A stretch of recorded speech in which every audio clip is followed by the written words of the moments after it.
The broadcast is now starting. All attendees are in listen-only mode. Hello and welcome to our MusicMaster webinar. My name is Jill Sorensen. I'm the Product Support Manager here at MusicMaster.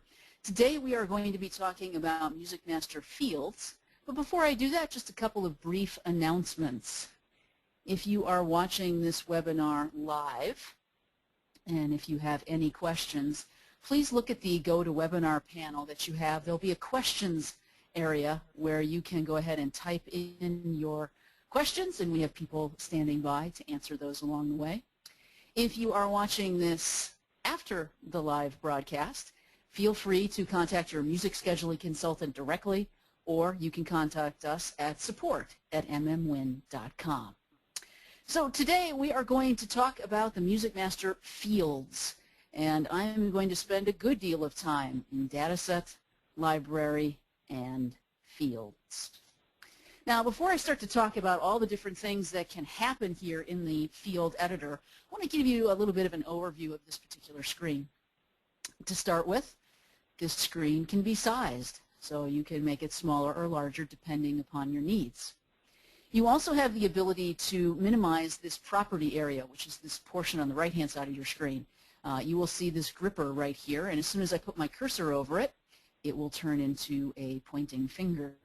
And when I click on it, it goes away. And if I click on it again, it comes back. As we look at all of the different columns of information here, the columns that are in white are things that you would be able to change or add information to. The columns that you see in yellow are all set, and you cannot make changes there. So let's talk about each of the columns, and as I go through the presentation today, I'll be closing this screen and going into library maintenance or the rule tree to show you how these things apply and what to look for. So as we look at the columns, we have the column for ID. This is the internal MusicMaster song ID number. This number could be used if you are referencing definition files. For instance, if you're reconciling and we need to know what is the field number of your automation number, or perhaps you're doing some of the things that are available in the tools and options section of the software. You may need to know what that the song ID number is, and that's what this column is. Anything under 100 is a built-in field in MusicMaster. Starting at 101, those would be all the fields that we've built into your database for you. The name that you see here can in fact be changed by you. It is in white, so you can make any adjustments that you need along the way. The abbreviation is designed so when you make the columns smaller in library maintenance or the schedule editor, you'll still see what that field is. So I'll call your attention to the Runtime Field, which I've abbreviated as TRT for total running time. And in just a moment, I'll go to library maintenance and show you how these things all end up looking. Prompt text is information that will appear at the bottom of your screen when you click into that field. So in my case, I've put a helpful reminder that my instrumentation field should only be filled in if I'm on a category I song. The category column here shouldn't be confused with your music categories and the names that you have associated with them. This category refers to the type of information that it might be, and you get to choose. And to demonstrate that, I also want to point out that you can click on any of these column headers to sort. And I'm going to do that with categories so that you can see I have chart on all of my chart fields. And this allows me, when I'm doing show hide fields in library maintenance or the schedule editor, I can see all of those fields together, which will facilitate me building a design and make sure I include all of them. As you notice, these fields would be scattered throughout the alphabet if I didn't have this capability. So you can see I've got things like chart here, coding, and as I scroll down the fields, you can see I've got some fields that I've labeled reference. You can name these whatever you would like, whatever makes sense to you. We're going to spend most of our time today talking about the different field types and what they all can do for you. So I'll pass on that briefly for the moment. Our next column is length. This tells you the length of the field. Some of them are internal fields, and so there is no length listed. But otherwise, this would tell you the maximum capacity of information that you could put into that field. And the final column we have is rules. And this would mean whether or not that field is going to show up in your rule tree so that you can turn a test on for it. So I'm going to close this particular section, the screen right here, so I can go to library maintenance and show you what some of those things would look like. So for instance, this is my runtime column. And as you can see, the column header says TRT. That's because I've shrunk this field down so far. But watch what happens when I make it larger. It switches back to runtime. So that's the purpose of that. So when you make it really small, you still know what the column is. So for instance, you can now see that I didn't put an abbreviation in for gender, and I've made the field smaller so the R is cut off. But instrumentation has an abbreviation, and so you can still see what that is. Speaking of instrumentation, let me click into that field, and now you can see there's my prompted text used in category I only. Now that last thing I showed you was the categories, and again, that comes up when you look at show hide fields. When you open up this particular grid layout, and it looks the same with just some extra grid properties when you're in the schedule editor, you'll have two buttons here, and I've currently got mine set up to do the categories. So all those categories that you saw listed are now on my screen. Now you may remember I pointed out 5 or 6 fields with chart. I've got some of them in my display. That's why they're not there. As soon as I go ahead and start to move these fields over, and then in fact move them all over from a section, that section will disappear. As soon as I bring that field back, the section will return. Now at any given time, you can certainly always just click, actually, a single click on the AZ listing, and this whole list will return back to the A to Z order. And I go both ways with that. Sometimes it's really easy for me to go to the category and find all the fields I want, and sometimes it's like, oh, I'm just going to scroll down alphabetically and get that field. So you would have your choice depending on what you've done there. All right, data set, library, and fields. I'm going to sort by the type column, and you notice there's a little up arrow here. I could click again and it would reverse order sort, and that's true for all of the columns. I'm going to talk about the different field types and why to use them. Now, before I get into this deeply, a couple things I want to mention. As I'm talking about these different fields, and if there's something that's of interest to you and you don't have it in your database, make a note of it. You can contact your music scheduling consultant, and they'll discuss this with you, and we can get your database updated to do that. The other thing I want you to think about as I'm just describing all of these different fields is to begin with the end in mind. What do you want to do in that field? Because that will really drive the kind of field that you might want to use. And the reason I mention this is because different fields have different rules that are available to them, and some don't have any rules at all. So knowing what you want to do with that information at the end of the day is really important, and will guide you in determining how you should have a field in your database for something that you would like to control, or just simply have that information available in your database. So let's talk about the attribute fields. We have 4 different attribute fields: combo, in, out, multiple, and overall. And I'm going to not do them in the order listed here. I'm going to skip multiple for the moment because I want to use tempo as an example of how you might use the combo, in, out, and overall fields. The combo field is designed for 3 characters, and this would be the intro value, the overall value, and the ending value. The attribute in, out is just a 2-character field. Again, just the intro of the value and the outro. So again, thinking of the tempo, the beginning speed, and the ending speed of the song. And looking at the attribute overall, this is only a 1-character field. You're only putting the overall tempo, in this case, in my example, that you would want in that particular field. So you can start to see how we've got shades of gray here. Depending on what's important to you as a programmer, you might pick one of these 3 fields, and in fact, depending on which one you pick, you might save yourself a lot of keystrokes. If you are only ever concerned about the overall tempo of a song, it doesn't make much sense for you to use a combo field. You're going 555 when you really only need 5. You know, there's 66% keystrokes right there. If you're concerned about the in and out, again, doesn't make sense to use the combo, doesn't make sense to use the overall. So you can start to see how, depending on what you want to do, the different field would be important to you. The combo is really a combination, don't like to use the same terms, but it's really a combination of the two fields. You've got the in, out, and the overall. So you go intro, overall, and ending, and that's your combo field. So again, which kind of field you want is going to depend on your programming goals, how you're used to doing that kind of attribute coding, and so on.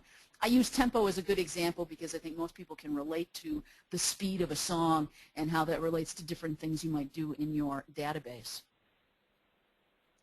The attribute multiple is really a field that has more to do with characteristics that a song would have.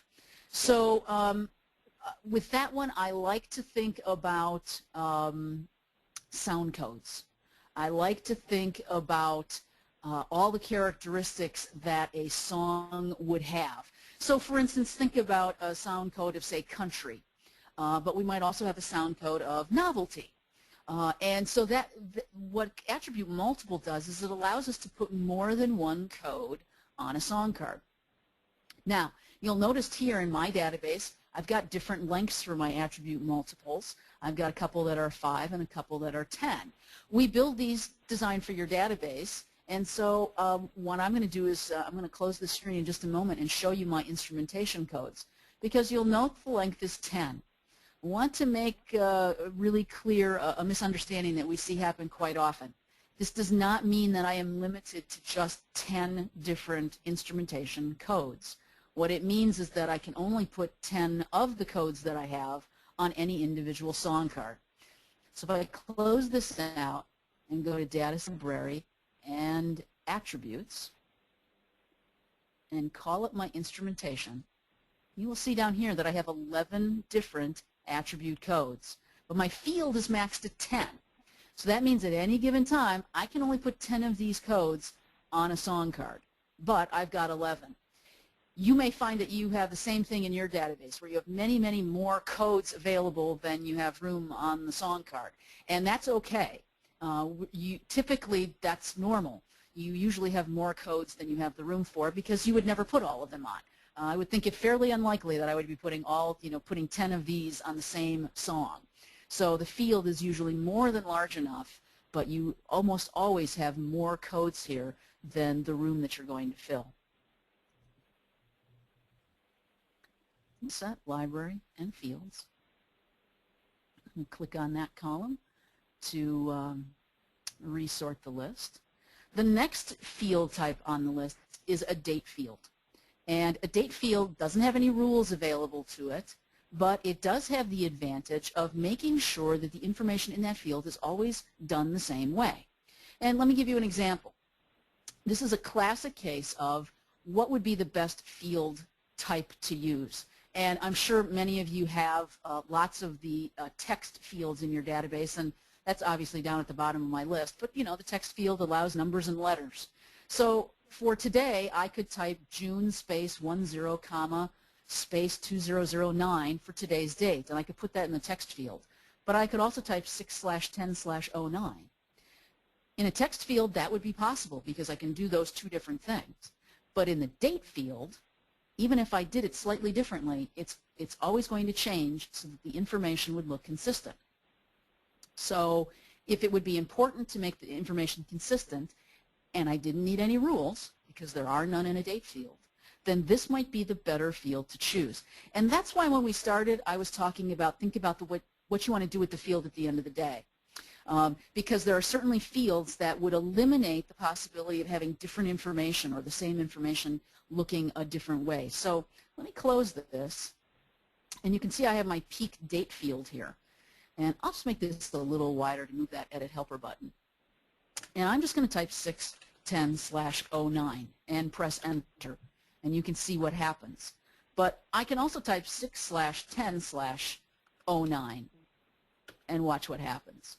So there's the example of the field type is designed in such a way so the information will always be consistent for you versus a text field where you might have variations on it.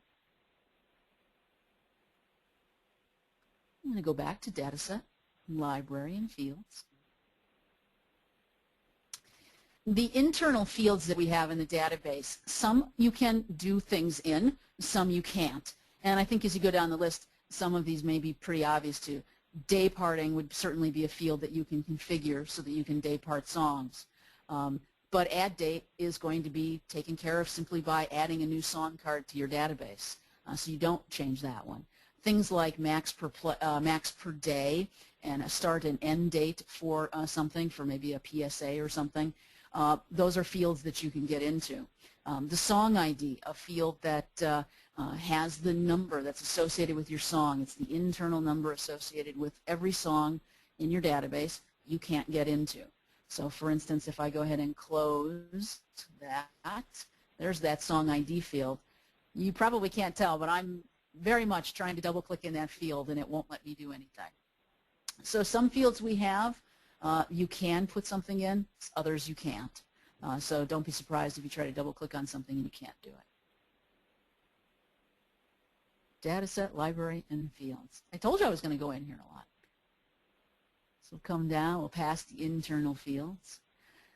The keyword fields. We have two different kinds of keyword fields, and it's a pretty easy distinction between them.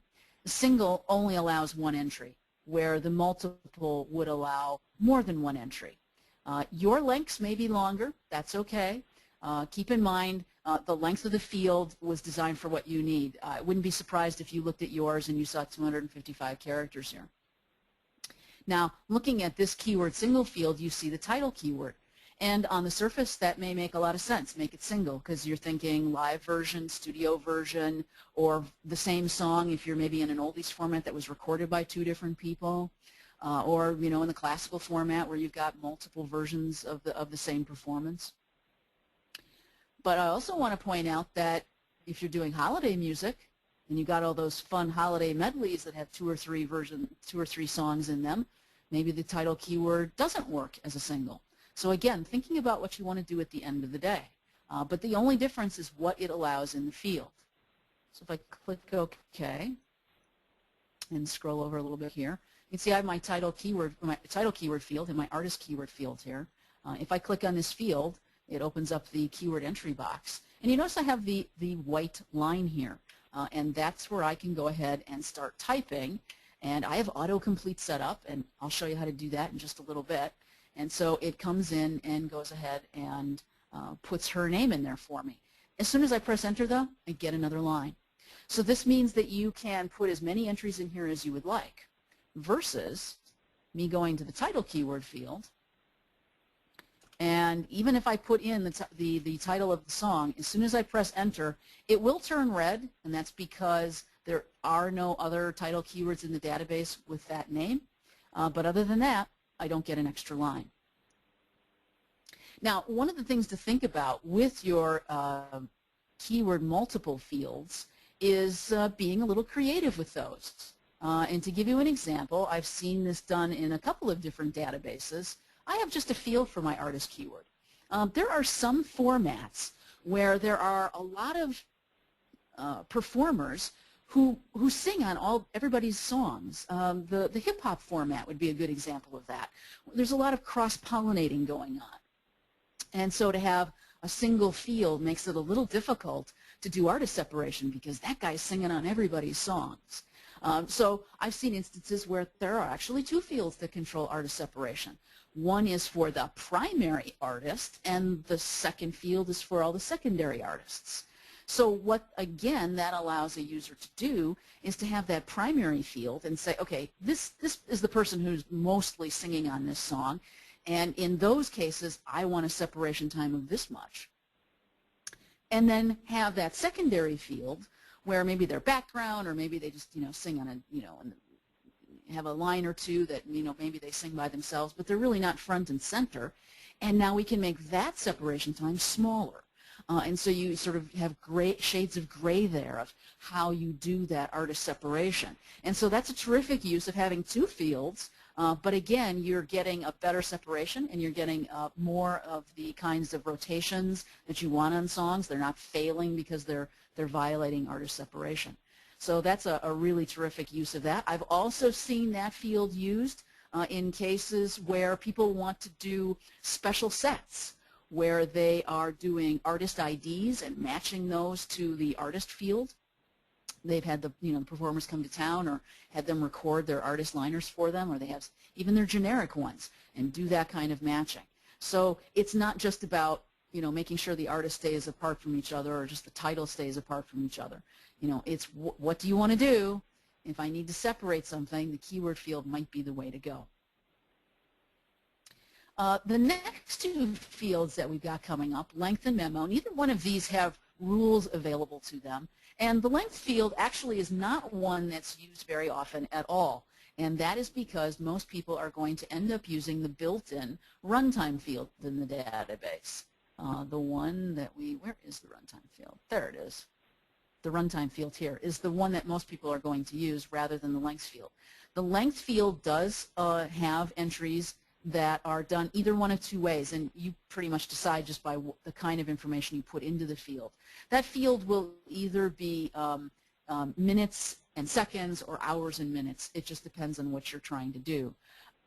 Again, we don't see this field being used very often because the built-in runtime field is there, and we would want you to use that field only because things like your clocks, stuff that's going on in the schedule editor, all key off that internal field. So this would really only be used if you had something additional that you needed to keep track of from a time standpoint.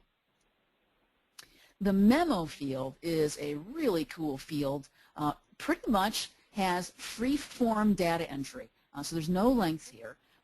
It also has the capability to have some importing and exporting done, but I think the big thing is that you can search and filter on whatever information you put into there. So let me close the fields, scroll over a little more, and you can see I've song memo, of course cut off because I didn't put an abbreviation in, but you get an edit helper box here, and you can open that up. This is another one of those windows that can be sized, and you'll notice I just have some basic introductory information there to show you. You can save it and clear it, and here are that import and export information that I talked about. Now, what might you use this for? Well, that pretty much is up to your imagination, but I think one of the most clever ways that I've seen this used is to house the lyrics of the song.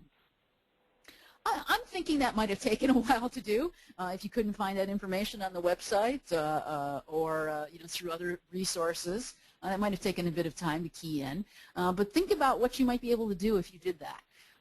Now, because you can search and filter off that field, I can go ahead and say, instead of saying, doing a love song special and just doing a filter that says, show me any song that has love in the title, I may go say, show me any song that's got love in the song memo field.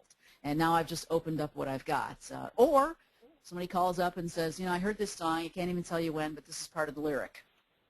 You can do the search that way too. I think from a special set standpoint or a special programming standpoint, the lyrics certainly would come in handy. But again, whatever information you want to house here, it certainly would be available to print on your printed log. So your on-air staff would be able to see that as well. So this is a terrific free-form field that pretty much is limitless as far as what you want to put into it as far as length. So that's what makes that one nice. Again, like length, this is a field that does not have any rules available to it. So here I go again, back to fields.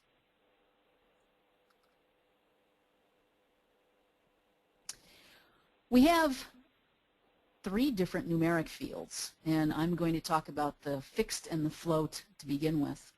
The only difference between a numeric fixed and a numeric float field is the ability for that float field to contain decimal points. Both of these fields can contain negative numbers. So these fields are used for chart information, as you can see in this database, but also used extensively if you're doing any sort of research testing to put your scores in. And so that's where the negative numbers might come into play for either of those two, but certainly the decimal points might come into play as well. The currency field is exactly what you would expect. It allows you to track money, and this might be done if you are doing, say, PSAs or PPAs, and you know how long that spot is, what that value would be. You could put in that money amount and then print an affidavit. So let me show you those fields. My peak field, peak position field here is the numeric fixed. And yes, you're right. The float field is the numeric float, and you can see the money field. So this one, even if I try to hit the period, which I'm doing right now, it will not accept that. So you can't do that wrong. So again, picking the field type becomes important. I can put in a number. I can also do the minus, and it will take that as well. With the float, obviously I can put in the period for the decimal point to take care of that. With the money field, I actually don't have to put in the dollar sign. I can actually just put in a number, and as soon as I press enter, it will go ahead and change that. I mentioned this has to do primarily with if you're going to do an affidavit. That's actually under data set, analysis, and special library reports. In order to do our AirPlay affidavit, you have to fill in, if you want the money, if you want the value to get totaled, you have to have that numeric currency field. And so when I use the drop down, you see that is the only one I have. And so now it would go ahead and do the calculation of whatever categories I pick, number of times played times that money amount, and give that total. So you can see why if you were doing a PPA or a PSA and you wanted to let the organization know what the value of that airtime was that you provided, you could use that field type.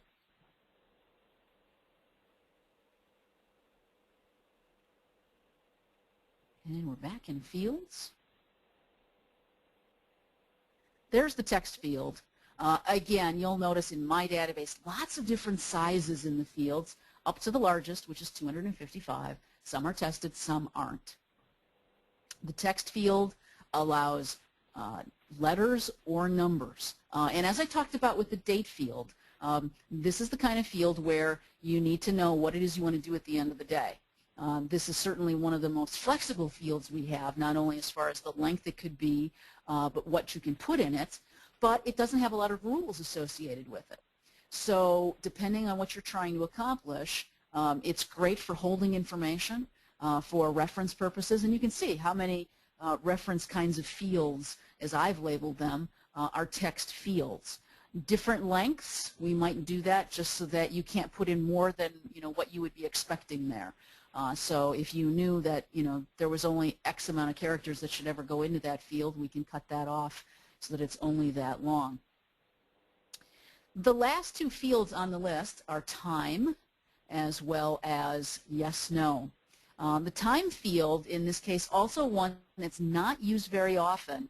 This one actually gives us 8 characters, and that's because it is in the format of hours, minutes, and seconds. There are no rules available on this one. And again, this one is almost never needed again because people are using the built-in runtime field. So again, you may have some reason that you might need it, but it's probably unlikely. And the final field is yes, no. This is a great little field. It's just a checkbox when it shows up on your screen. Yes is checked off. No would mean it's blank. And there are rules associated with those. Let me go ahead and close the field screen and scoot over and show you the time.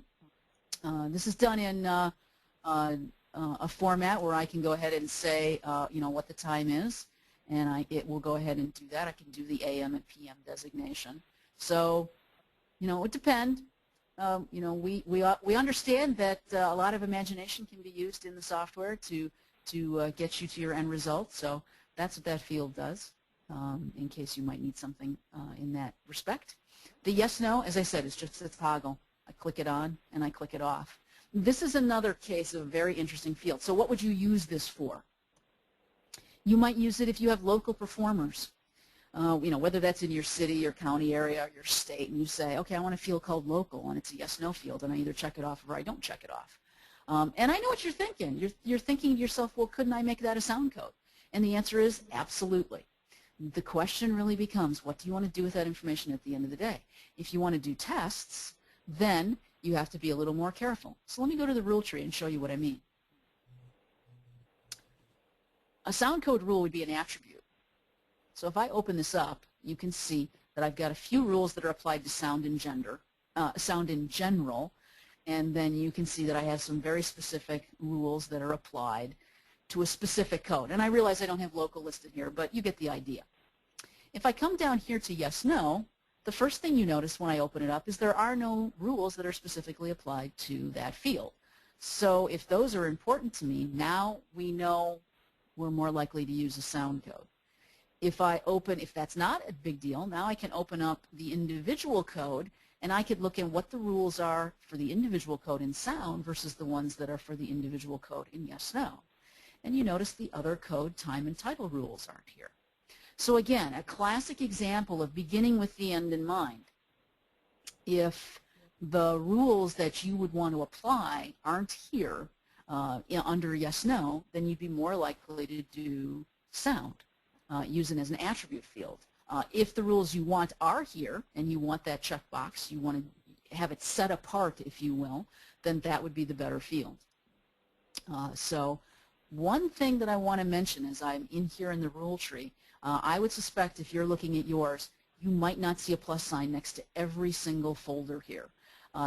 That's okay. All that means is that you've got, you don't have a field that's tested for that genre. So you might have numeric fields, but they're not tested. It doesn't mean that you don't have any of those field types, just that they're not tested. If we went back to fields, the columns would all say no. So now that we've taken a look at all of the different field types, I want to spend the rest of the time today talking about the properties that are associated with the fields. This is where you can turn things on and off, help the software do things for you automatically. And so I'm going to go and I am going to sort by the name of the field and then reverse it, because I want to show you right off the bat this red field, even though it's the second thing on the list on the right. The red field indicates that it's hidden, and it's signified by the no over here. What this means is that this field isn't going to show up on your lists, whether that's your filter or that show hide fields that I was showing you a bit earlier today. And the reason you might do this is so that you don't have to scroll all the way through all those fields. Or you just don't need them, you don't want them in your way.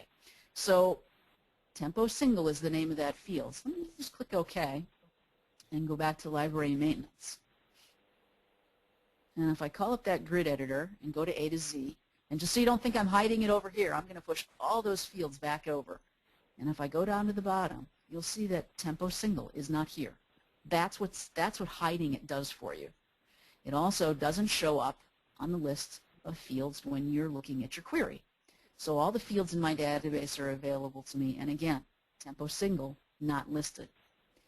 We hide those fields so they aren't, but at any given time you can come in, back to fields. I did a quick sort going the other way. All I have to do is say no, and look what happens. The text turns black, and that tells you that that field will now be on all those lists, and you'll be able to call it up. So if I go ahead and click OK and return back to this list, you'll see that the field is now on my list. And it would show up on the query as well on that list. So hidden can be nice, especially if you're using the software for a while and maybe there are fields that you don't use. You can go ahead and hide them and take them off your list. Now, as long as I've unhidden that tempo single field, I'm going to talk about the default value because it works really well with the tempo field. You know your format better than anybody else probably, so you know what the average tempo is of the songs that you're adding. This is a way for you to go ahead and put that number in. So if you know that the average song is a medium, a 5, you can go ahead and put that information into the screen already. And so now when I go ahead and add a new song, it will have that value in automatically. And that's great because, again, saving you keystrokes as you are working in the database. And I'm going to go through a couple of other field properties here, and then I'll go back to library maintenance, so I'm not going back and forth too often here for you, and I'll show you how that default value works. Security groups is a way for you to do field password security. So if you have fields that you want people to not be able to get into or that you want them to get into, you can use the security groups to do that. You can have up to 3 security groups you would simply put the number in that field, 1, 2, 3, with no commas around them. So you would simply just type 1, 2, 3. And what this would mean once you set up the passwords is that someone who has that security level could go ahead and edit that field. If the field has nothing in the security group field, that means everybody can get at it. So if you're going to do this, you have to keep that in mind. Any field that's is blank, everyone can enter and edit. If it just has the number in, then only people with that level can do. So if I come into Tools and Options, I'll show you what that looks like over in the password section. So that's a user right, and I'll create a new user here, and you can see that field group option. So I would simply click off what groups that person could get, and I could set up their password with any other rights that I wanted to, and this person would be able to get into any field that had a 1 or 2 in it or was blank. Cancel out of that. Back to Library and Fields. One of the things that you may notice is that depending on what field I click on, you get different things available. And that's true. There are many different properties. You're not going to see all of them on every single field type. So for instance, you notice I'm now on a numeric fixed field, and I've got a couple of other fields, field properties that are available to me. They still have default and hidden and security groups, which I've just done, but we've got some other ones as well. So let's talk about those. Range, lower, and upper is a way for you to put some numbers in that would help you when you are setting up rules. So I'm going to put in a 6 and a 9. We have some rules in our system that are target rules, and this is going to show up on that scale. And I'm also going to turn show zeros to yes, so that when I close out of this, I can discuss both of those without coming back to fields. Let's go to the rule tree, and we are going to, no, you know, that wasn't, it was a numeric rule. Sorry about that. There's that test A field that I have. And I'm going to take one of the target rules across and add it into my display. And now you will see that 6 and that 9 that I picked. So this is helping me when I'm setting up my rules. At this point, I can go ahead and then change the value, change the tolerance to whatever I would like. So that's what your range, lower, and higher are doing for you. Now, I did that show zeros, and to do show zeros, I'm actually going to add a new song to my list. And see what happened? I put a 0 in here automatically. And in fact, any field that is blank will get a 0 for that field. It is designed so that the field is not left empty. It will always be populated, and in this case, if there's nothing to populate it with, we'll show a 0, and hence the name. I'm going to scroll this over just a little bit to get ready to talk about a couple of the other properties that we have. I'm going to have to find my automation ID field. I'm sure all of you have a field very similar to this, whether it's your automation number, or if you're not using an automation number, some kind of library number that tells you where it's located. This is a field where you can utilize unique values. And you can see I have that turned on. This is just a toggle on and off, yes or no. And the idea here is that this is going to pop up a edit helper box for me, so that when I'm putting values into that field, I'll be notified if that number's already in use, and then I'll be given the option to have the program search for a new value. So you can see the benefit in an automation kind of field. And so let me show you that to you. So first of all, there's the edit helper. I can simply type into this field. And just to show you what it will do, even though I know that number is there, I'm actually just going to type 1420 into the screen and press enter. Now, as soon as I do that, I am told that it's used on one other song. And what I'm able to do then is to search for that unique value. And what's great about this is when I do that, it automatically finds the next highest number, puts it in, and I'm done. So a nice feature allowing you to simply fill in that field and make sure that it is not the same as something else. I'm going to scroll this all the way back because I'm going to need that to show the next set of field properties.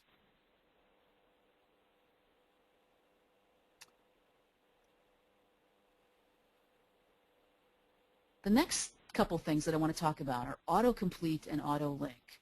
Autocomplete, gosh, this is a field that I hope you have turned on for your text and your keyword fields. Just like the name explains, what's going to happen is the field's going to automatically be completed as you start to type along. So this does a couple things. Certainly saves you time, but maybe as important, will prevent you from getting typos in your database. So you can certainly see on a keyword type field that would be very important because obviously if there's any difference in the spelling, the program will view that as a different entry. So autocomplete, terrific. Now you'll also notice I have autolink group 1 here, and I'm going to scroll down to my title field, and you'll notice that one also has autolink group 1 on it.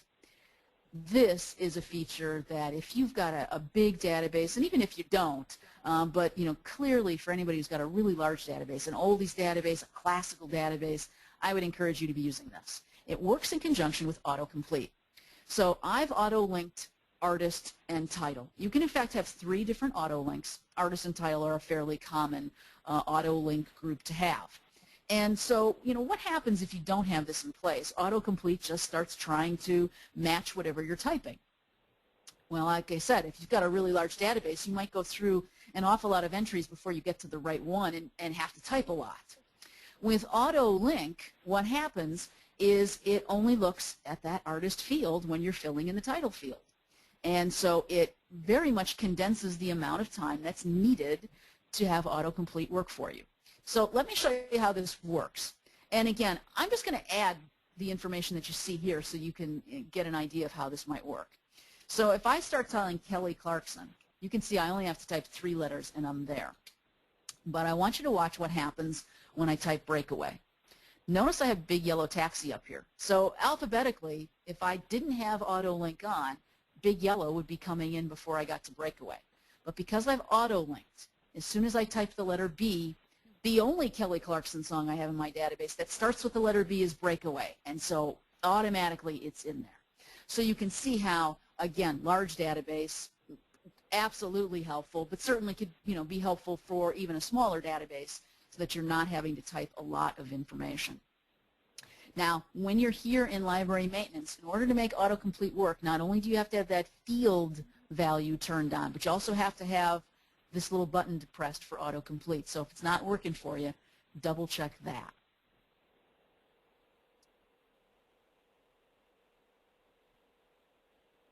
So back to fields, we just have a few more properties to talk about.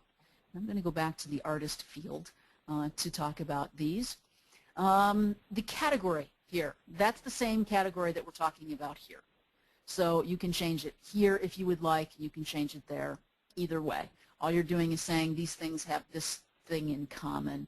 I've labeled my artist field a reference field. Your choice. Pick categories that make sense for you that are going to help you find the information quickly. The primary and secondary fields control how our description field gets displayed. The description field shows up in the schedule editor, your replacement window, printed log design, and it's always primary field space/space secondary field. So in my case, I've made that so that my primary field is yes, and if I scroll down a little bit, there's my title field, and you'll see it's the reverse. And so this means that if I call up the description field, I will see artist/title. Yours may be reversed, whichever works for you. The thing I want to point out here, though, that we see, sometimes people will call us up and say, I'm not seeing anything. And what will have happened is someone will have changed this inadvertently. So remember, my artist field was primary yes, secondary no. Watch what happens when I do that. I go back up to the art, and now it looks like it's the same. So no change. But if I come back down to the title field and change this to yes, because that's what the artist field was. I come back up to the artist field. This now says no. So you have to be really careful when you're in here changing these. This works as a pair. Only one can be primary. Only one can be secondary. And so if you make a change in one place, it could have changed something else along the way. So you just want to make sure that you've got one yes and one no, and that's it. And again, typically that would be your artist and your title fields. The last one that I would like to talk about, and I'm going to go back up here and start this by name again, is must fill. And I've clicked on my automation ID field because, again, this is probably a field where it might make the most sense for you to use it. Must fill when it's configured, and again, this is just a yes-no toggle. And you can either double-click on that field or use the arrow to get to it. This means that when a log is automatically scheduled, MusicMaster will look at the field, and if it says must fill yes, MusicMaster will not schedule that song if the automation ID field is empty. So you can see the benefit of this. If there's a field that, if that automation ID wasn't filled in and that song went out to my automation system, it wouldn't know what to do, and maybe that causes an error over there, or maybe it just skips it. But it's a way to safeguard so that that song cannot get scheduled automatically without having that number. And you have to keep track of that. There's not going to be any sort of warning that says this song isn't being scheduled. You would say, well, how come I haven't seen that song? And we've in fact seen instances where this has been turned on inadvertently, and people will call us up and go, this song just isn't scheduling. And we'll dig deep and we'll end up finding that must fill has been turned on, and whatever that category of stuff is, didn't need anything in there, so the person who was doing data entry never bothered to fill it in. So we've taken a look at all of the different field types in MusicMaster, talking about what they can do for you, especially in relation to your rules, and understanding fields have different rules available to them. Some have fewer, some have more.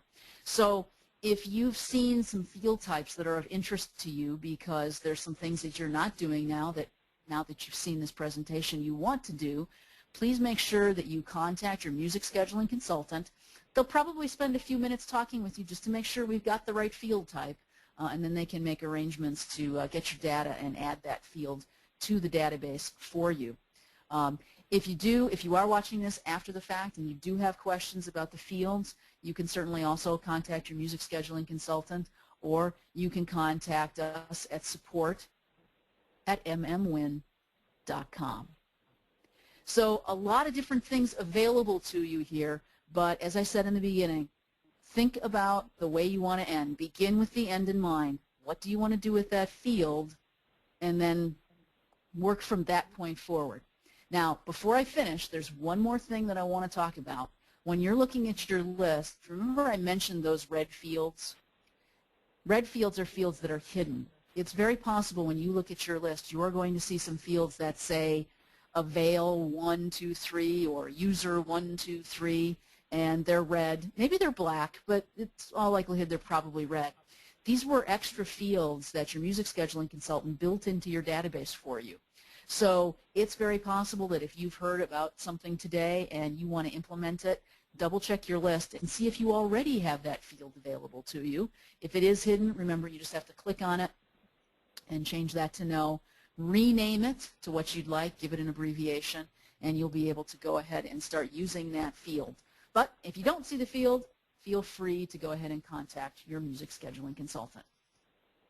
My name is Jill Sorensen. I'm the Product Support Manager here at MusicMaster. Thank you so much for watching today's presentation on the MusicMaster Database Field Editor.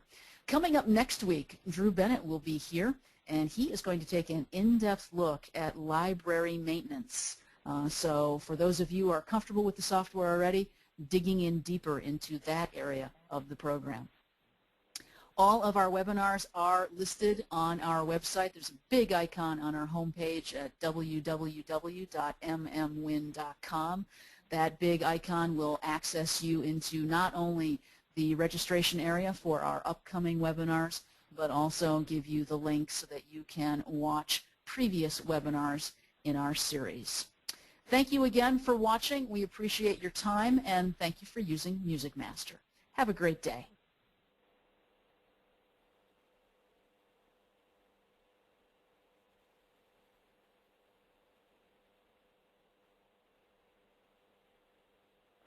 you know.